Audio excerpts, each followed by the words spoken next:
एक बड़े से जंगल के पास एक गांव था। इस जंगल में एक राक्षस रहने लगा। वो गांव वालों को बहुत परेशान करता, उनके पशुओं को मारकर खा जाता। कुछ खाने को न मिलने पर उसने गांव के एक व्यक्ति को मार दिया। गांव वालों के सामने उसने एक शर्त रखी कि यदि वे उसके लिए रोज भरपेट भोजन का प्रबंध करते रहे तो वो किसी को परेशान नहीं करेगा। हर रोज गांव का एक परिवार उसके भोजन का प्रबंध करता था। इसी गांव में गरीब भीखू अपनी पत्नी सुंदरी और बेटे डमरू के साथ रहता था। मैं और नारायण राक्षस के लिए भोजन लेकर जंगल में गए थे। उस भोजन से राक्षस का पेट नहीं भरा तो वह क्रोधित हो गया। हमने उससे बहुत विनती की कि हम और भोजन ले आते हैं, पर वो नहीं माना और उसने नारायण को मेरे सामने मार डाला। मैं बहुत मुश्किल से जान बचाकर भागकर आया हूँ। उसने पहले ही कहा था कि उसके भोजन में कोई कमी नहीं होनी चाहिए और यही हम सबकी जान बचाने का एक उपाय है। भीखू, आज राक्षस का पेट भरने की बारी तुम्हारी है। इतने दिनों से सभी ने तुम्हारी और तुम्हारे परिवार के जीवन की रक्षा की है। आज तुम्हें हमारी रक्षा करनी है। भीखू बेचारा क्या कहता, उसने हाँ में सिर हिला दिया। घर में खाने का जितना सामान है सब निकाल कर दे दो। आज दोपहर को जाना है। सुंदरी ने घर में सभी बर्तन डिब्बों में देखा। घर में तो केवल थोड़े से चावल और सत्तू है, इनसे राक्षस का क्या होगा? पता नहीं क्या होगा। तुम ऐसा करो, इन्हीं से कोई स्वादिष्ट व्यंजन बना दो। वो मैं बना देती हूँ, पर क्या? सब जानते हैं कि हम बेहद गरीब हैं। भगवान की कृपा से हमें 2 वक्त का भोजन नसीब हो जाए, यही बहुत है। हम उस राक्षस के भोजन का प्रबंध नहीं कर सकते। आप गांव वालों से अनाज और खाने का सामान देने की विनती कीजिए। मुझे विश्वास है कि कोई ना कोई हमारी सहायता जरूर करेगा। इस समय भगवान के अलावा कोई हमारी मदद नहीं कर सकता। गांव वालों के अनाज के भंडार पहले ही खाली हो चुके हैं। ऐसे में सभी अपने परिवार के बारे में सोचेंगे। पिताजी। हाँ डमरू, क्या हुआ? पिताजी, मेरा मित्र कह रहा है कि आज तो तेरे पिताजी को जंगल वाला मोटा राक्षस खा जाएगा।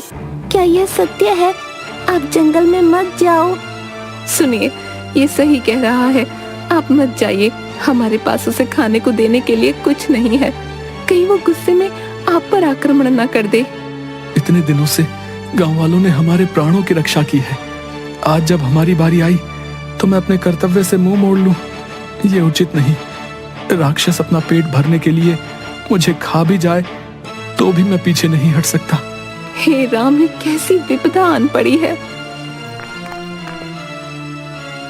बेटा भागकर भगवान की मूर्ति के पास हाथ जोड़कर, हे भगवान, आप मेरे पिताजी की रक्षा कीजिए और कृपा करके उस राक्षस को यहाँ से भगा दीजिए। भीखू और सुंदरी अपने बेटे को गले लगा लेते हैं। भीखू संदूक में से एक बहुत पुराना डिब्बा निकालता है। ये क्या है? ये मुझे मेरे पिताजी ने अंतिम समय में दिया था और उन्हें उनके पिताजी ने, मेरे दादाजी सिद्ध योगी थे, ये उन्हीं का दिया हुआ है। इसमें क्या है? पता नहीं। पिताजी ने मुझे ये डिब्बा देते हुए कहा था कि जब बहुत बड़ी विपदा आए तब इसे खोलना, नहीं तो अपने बाद की पीढ़ी को सौंप देना। आज आपके प्राणों पर संकट छाया है, इससे बड़ी विपदा और क्या हो सकती है?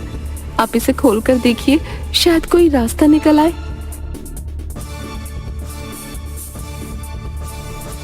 भीखू ने डिब्बा खोला। उसमें एक पुरानी सी अंगूठी और एक कोरा कागज रखा हुआ था। सुंदरी कागज हाथ में लेकर, ये क्या, इतनी पुरानी अंगूठी और कोरा कागज? दादाजी ने ये क्यों दी होगी, ये वही जाने। आप इसे पहन लीजिए। जो भी हो, ये बड़ों का आशीर्वाद है। इस समय हमें इसकी बहुत जरूरत है। भीखू ने वो अंगूठी पहन ली। सुंदरी ने रोते हुए उसे एक थैला दिया। मैं नहीं जानता कि मैं वापस लौटूंगा या नहीं। तुम मेरी प्रतीक्षा मत करना, अपना और डमरू का ध्यान रखना।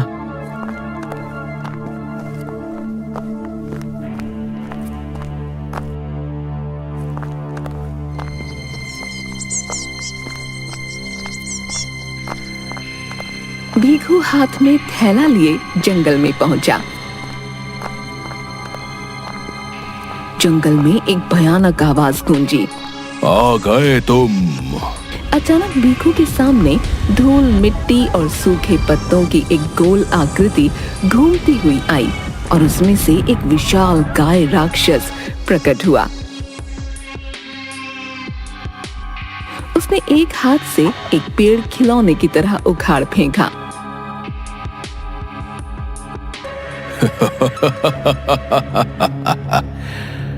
मुझे बहुत भूख लगी है, लाओ जल्दी जल्दी मेरा भोजन लाओ। भीखू ने थैले में से 2 डिब्बे निकालकर रख दिए। मैं बहुत भूखा हूँ, भूख से मेरे प्राण निकल रहे हैं। भोजन कहाँ है? जल्दी लाओ वरना मैं तुम्हें ही खा जाऊंगा। मेरे पास बस यही है। बस यही है? तुम उपहास तो नहीं कर रहे? इससे तो चींटी का पेट भी नहीं भर सकता।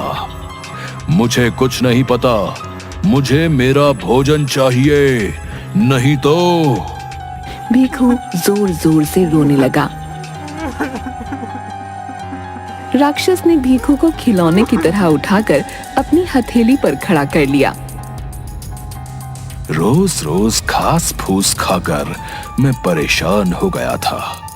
आज मांसाहार खाऊंगा, तुम्हें खाऊंगा। छोड़ दो, भगवान के लिए मुझे छोड़ दो। क्या कहा? भगवान? कौन है वो? कहाँ है? यहाँ कोई नहीं आएगा तुम्हें बचाने। तुम्हारा भगवान भी मुझसे डर गया। चलो मैं तुम्हें छोड़ दूंगा, पहले तुम नाचकर मेरा मन बहलाओ। भीखू रोते हुए नाचने लगा।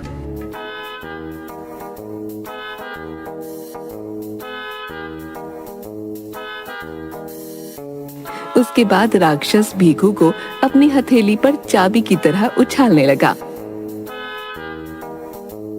अब मैं तुम्हें खाऊंगा, कच्चा या पक्का। चल पका कर खाऊंगा। तभी रोते हुए भीखू के आंसुओं की एक बूंद उसके हाथ में पहनी अंगूठी पर पड़ी। एक तेज रोशनी अंगूठी से निकलकर भीखू में समा गई और वो अदृश्य हो गया। कहाँ गया ओ धोखेबाज, मायावी, कपटी? मैं तुझे नहीं छोड़ूंगा। उसने देखा भीखू चींटी से भी छोटा हो गया है। सजा देने के लिए तो तुझे पहले मुझे पकड़ना होगा, वो इस जन्म में नामुमकिन है। राक्षस नीचे झुककर भीखू को पकड़ने लगा, किंतु वो उसके हाथ नहीं आया। हथेली के नीचे उंगलियों के बीच से निकल जाता।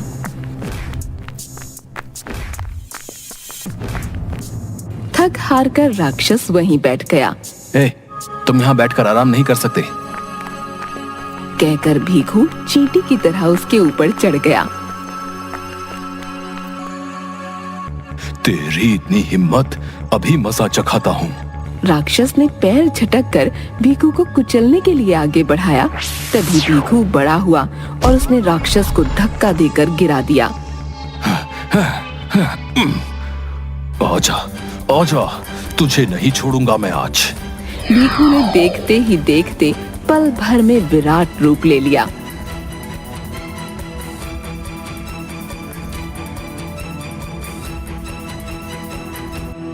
वहाँ नीचे क्या देख रहा है? चल ऊपर देख।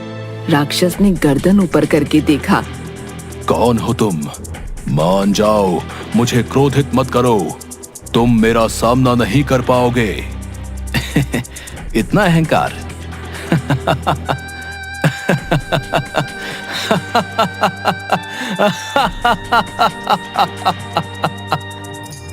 उसके हंसने की आवाज से पूरा जंगल गूंज उठा। आवाज इतनी जोर से गूंजने लगी कि राक्षस ने हाथों से अपने कान बंद कर लिए। बंद कर अपना ये शोर। भीखू हंसते हुए राक्षस को गुदगुदी करने लगा तो वो भी हंसने लगा।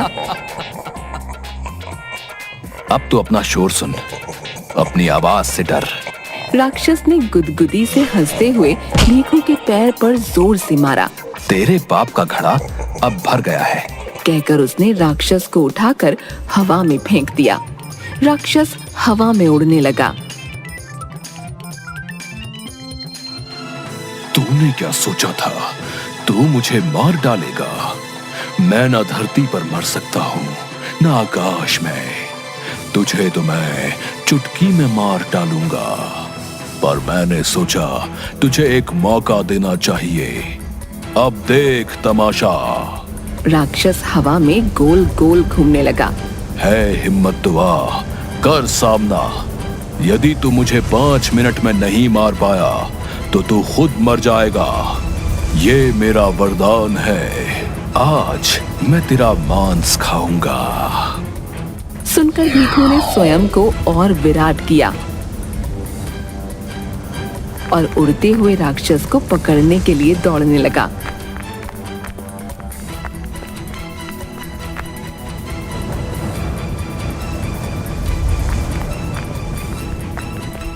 उसने एक झपट्टे में उसे पकड़कर फिर से आसमान की ओर उछाला। राक्षस धड़ाम से जमीन पर आकर गिरा और मिट्टी का ढेर बन गया। भीखू से तेज रोशनी निकलकर अंगूठी में समा गई।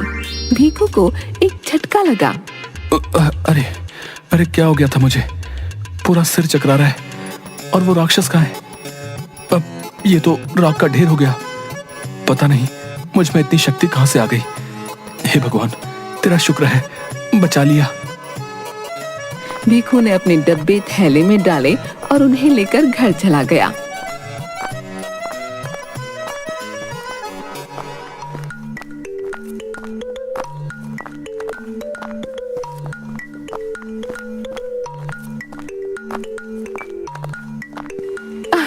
हे भगवान, तेरा शुक्र है कि आप बिल्कुल सही सलामत वापस आ गए।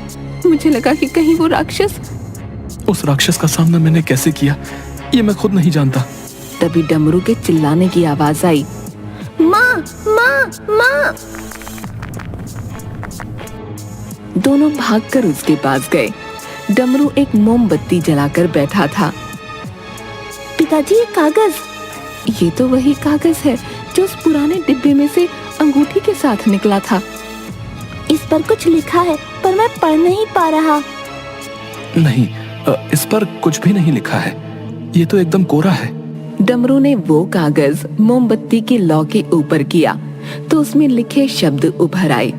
ये कोई साधारण अंगूठी नहीं, इसमें मेरी शक्तियां हैं जो किसी भी नकारात्मकता को नष्ट कर सकती हैं, पर इसका उपयोग केवल एक बार किया जा सकता है। उसके बाद इसे किसी नदी में प्रवाहित कर दिया जाए। इसका अर्थ जंगल में मेरी रक्षा। चलिए अंगूठी को नदी में प्रवाहित कर देते हैं।